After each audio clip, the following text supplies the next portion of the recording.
Hello बच्चों, चलिए आज का हमारा प्रश्न है दीर्घवृत्त एक्स स्क्वायर बट्टे 27 प्लस वाई स्क्वायर बराबर 1 के बिंदु 3 वर्गमूल 3 कोस थीटा साइन थीटा जहां थीटा का मान 0 से पाई बट्टे 2 के मध्य है पर स्पर्श रेखा खींची जाती है, तब थीटा का वह मान ज्ञात कीजिए जो इस प्रकार है कि इस स्पर्श रेखा द्वारा काटे गए अंतःखंडों के योग निम्नलिखित होगा है। हमें थीटा का वह मान ज्ञात करना है। तो यहाँ से इस प्रश्न को करने हेतु हमारे पास यहाँ से हमारी मुख्य अवधारणा कार्य करेगी।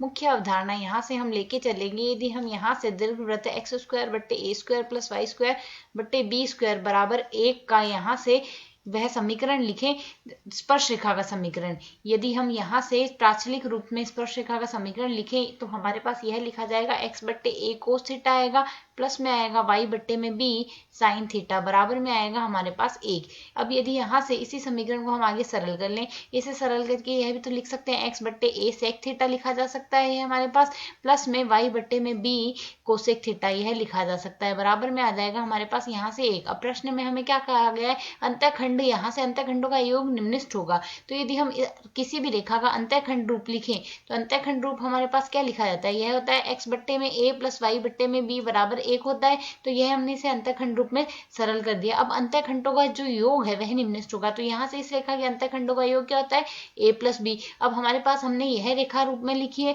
तो इसके अंतःखंडों के योग को हम यदि a से प्रदर्शित करें तो a बराबर हमारे पास क्या आएगा, a सेक थीटा प्लस में आएगा b कोसेक थीटा। अब जब यह मान हमारे पास निम्नलिखित होगा तो उस स्थिति में हमें थीटा का मान ज्ञात करना है। तो यदि हम यहाँ से देखें, प्रश्न में यदि यहाँ से देखें तो हमारे पास दीर्घवृत्त की समीकरण क्या दी गई, दीर्घवृत्त की समीकरण हमें दी गई है एक्स स्क्वायर बट्टे में यहाँ से दिया गया हमें 27, यही तो दिया गया है। एक्स स्क्वायर बट्टे में हमें दिया गया 27 प्लस वाई स्क्वायर बराबर में हमें दिया गया है 1। इसकी यदि हम तुलना करेंगे हम तो हमारे पास ए स्क्वायर बराबर क्या आ रहा है 27 और बी का स्क्वायर बराबर हमारे पास क्या आ रहा है 1। तो यदि हम यहाँ से इससे मान रखें ए बराबर हमारे पास क्या आएगा वर्गमूल 27, वर्गमूल 27 को 3 वर्गमूल 3 लिख सकते हैं और बी का मान आ जाएगा हमारे पास यहाँ से 1। तो यदि ए का मान देखें, ए के मान में प्रतिस्थापित कर दे तो मान क्या आएगा 3 वर्गमूल 3 सेक थीटा आ गया, साथ ही आएगा प्लस में कोसेक थीटा, यह है हमारे पास यहाँ से मान आ गया है। तो यदि हमें यहाँ से इसका निम्नलिखित मान देखना है, सबसे पहले ए का हम अवकलन कर देंगे थीटा के सापेक्ष। तो मान क्या आएगा 3 वर्गमूल 3 नियत आएगा, सेक थीटा का अवकलन आएगा सेक थीटा, साथ ही हम लिख देंगे टेन थीटा और माइनस में यहाँ से कोसेक थीटा का अवकलन आएगा माइनस का हमारे पास कोस थीटा कोसेक थीटा, साथ ही आ जाएगा हमारे पास कोट थीटा। अब इस मान को हम बराबर रखेंगे 0 के। न्यूनतम मान ज्ञात करना है इसे, तो इसे यदि हम सरल करते हैं 3 वर्गमूल 3 सेक थीटा, साथ ही आ जाएगा टेन थीटा बराबर हमारे पास क्या आ जाएगा, यहाँ से मान आ जाएगा कोसेक थीटा और यहाँ से आ जाएगा कोट थीटा। अब इसे यदि हम सरल कर ले तो हमारे पास मान क्या आ जाएगा, यहाँ से वज्र गुणा कर देते हैं तो वज्र गुणा करने पर मान आएगा हमारे पास सेक थीटा, टेन थीटा आ गया और बट्टे में हमारे पास राशि क्या आ जाएगी, बट्टे में राशि आ जाएगी कोसेक थीटा और कोट थीटा और बराबर में आएगा हमारे पास 1 बट्टे 3 वर्गमूल 3 आ गया। इसे यदि हम सरल करें तो यहाँ से हमारे पास यदि टेन थीटा लिखे तो यह क्या आता है साइन बट्टे कोस। अब साइन बट्टे कोस हमारे पास क्योंकि टेन थीटा बराबर यहाँ से आता है साइन बट्टे कोस, साइन थीटा बट्टे कोस थीटा ही तो आता है। इसे हम और सरल करें तो हम इसे ये भी तो लिख सकते हैं सेक थीटा बट्टे में कोसेक थीटा, सेक थीटा बट्टे में कोसेक थीटा भी हमारे पास टेन थीटा लिखा जा सकता है।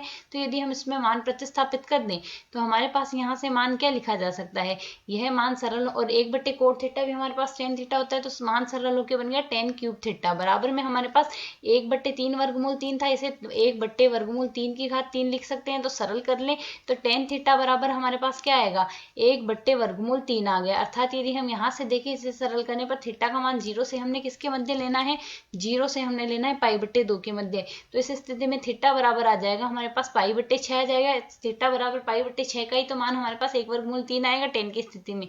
तो यदि हम यहाँ से देखें हमें अब जांच करना होगा जो मान आया है वह हमें न्यूनतम मान प्रदान करता है या नहीं। तो यहाँ से हम a का पुनः अवकलन डी ए बटे डी थीटा का पुनः अवकलन करेंगे तो d2a बटे डी थीटा स्क्वायर आ गया, 3 वर्गमूल 3 तो ऐसे ही आएगा। फिर अवकलन हम यहाँ से u गुणा v के रूप में करेंगे, अर्थात u गुणा v के रूप में पद दिया गया जिसका अवकलन करना हो, पहले u का अवकलन करेंगे v ऐसा कैसा आएगा प्लस v का अवकलन करेंगे u ऐसा कैसा आएगा। तो सेक थीटा गुणा टेन थीटा है तो सेक थीटा का टेन थीटा का पहले अवकलन कर लेते हैं। तो सेक स्क्वायर थीटा आएगा, सेक से गुणा होगा तो सेक क्यूब थीटा आ गया प्लस अब सेक थीटा का अवकलन आएगा सेक थीटा और गुणा में आएगा आएगा टेन थीटा, पुनः टेन थीटा से गुणा होगा टेन स्क्वायर थीटा आ जाएगा हमारे पास यहाँ से।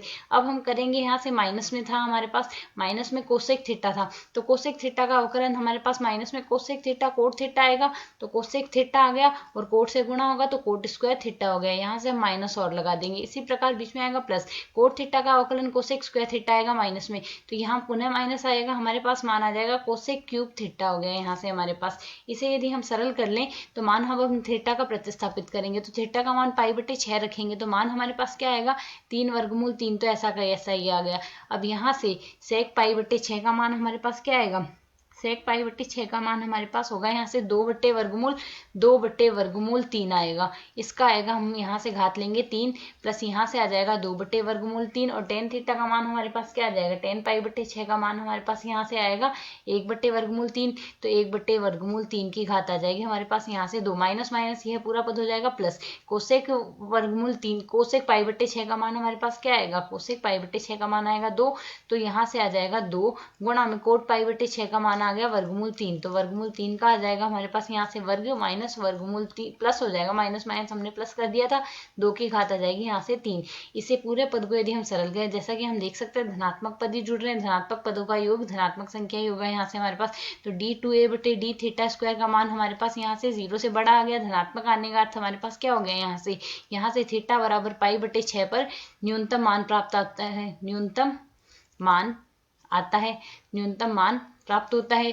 तो यदि अब हम विकल्पों से तुलना करें तो हमें यहाँ से न्यूनतम मान किस बिंदु पर मिल रहा है, थीटा बराबर π/6, अर्थात यहाँ से हमारा विकल्प सी सही है। आशा है समझ आया। धन्यवाद।